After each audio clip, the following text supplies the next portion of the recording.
Hi guys, thanks for joining me today. I'm Marilyn and my channel's Making with Marilyn. Now usually I'm doing some type of craft on my videos, but today I want to talk to you about a printer issue that I experienced recently. Now I did these stickers on a video a while back and I was just trying to learn how to better use Cricut's Print and Cut. They look great, but before they look like that, these are the results that I was getting. Now, as you can see, there's a huge difference. And to me, it was fairly obvious when I looked at them that my blue was not printing. Now, I could see in my printer there was plenty of blue ink. I was using an Epson Ecotank. I have regular ink in it. It's not one of my sublimation printers. And it's the Epson Ecotank model 2803. And it had been a good little printer. It wasn't very expensive. It had been doing a good job. And then this.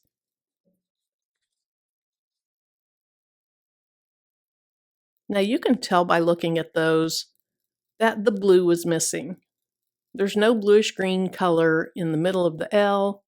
The little hearts that are bluish green in the E are missing.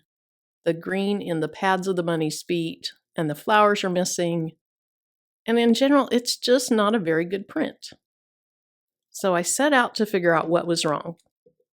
Or even more so, I knew what was wrong, how to fix it. So I ended up printing a nozzle check.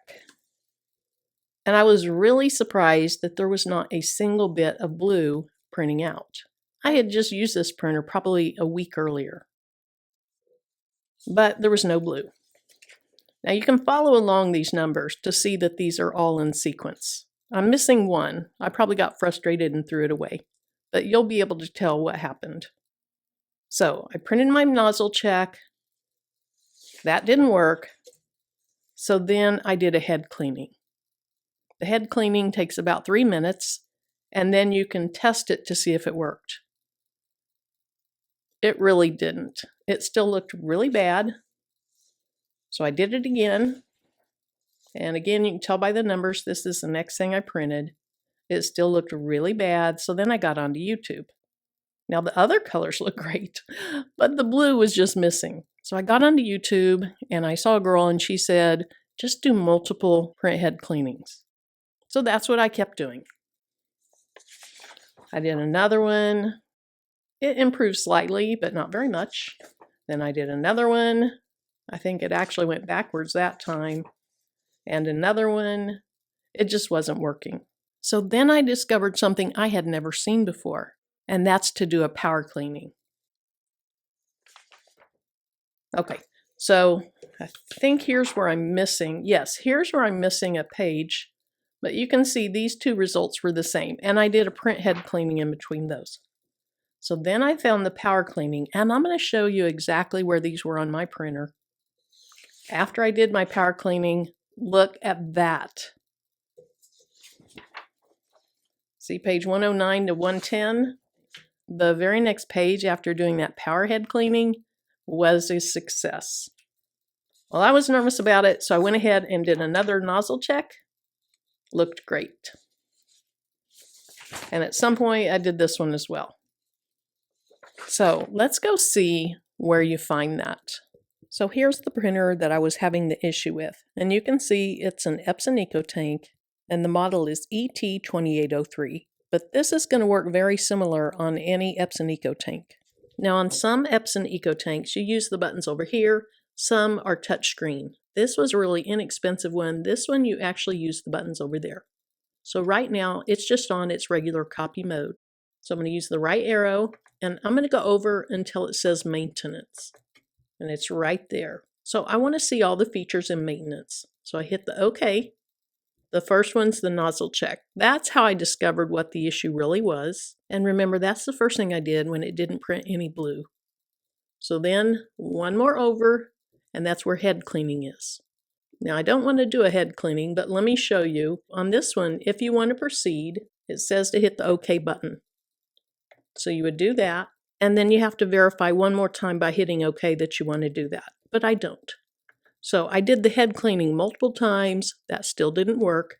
So the next one was the key, and that's the power cleaning. Now you don't want to have to do a power cleaning very often because that uses a lot of ink that goes into your waste tank. And once that waste tank fills up, either your printer's life is over or you have to put a replacement waste tank in it. Now again, I don't want to do this again, but I'm going to go as far as I can until I have to stop. Okay, so to proceed, it says hit OK. And it says print head cleaning may not improve the print quality in the following situations. And then it lists various situations. So then I say, okay, let's proceed.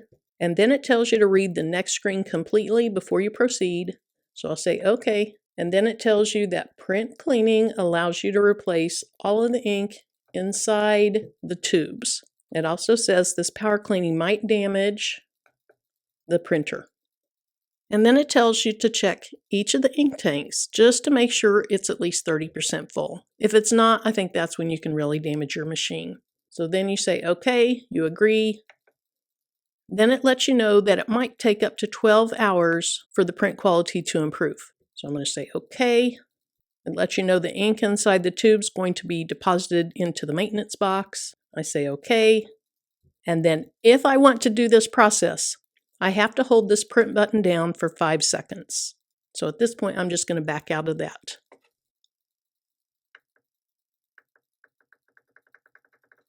Now, I looked on one of my other Epson Ecotank printers. It's an Epson Ecotank 2760, and on that one, it did not tell you to hold that down for 5 seconds. It said to go check the website, and then it had all that information on the website. So if you're having issues like this, where doing a head cleaning a few times doesn't work, this might be a good option for you. Again, it does use a lot of ink, and it causes a lot of ink to go into your waste tank. In my case, it was a last resort. I was about ready to throw this thing away, and so I'm happy I discovered it, and I hope this information might be helpful to you if you're experiencing the same issues. Thanks so much for joining me, and until my next video, which will be a crafting video, bye-bye.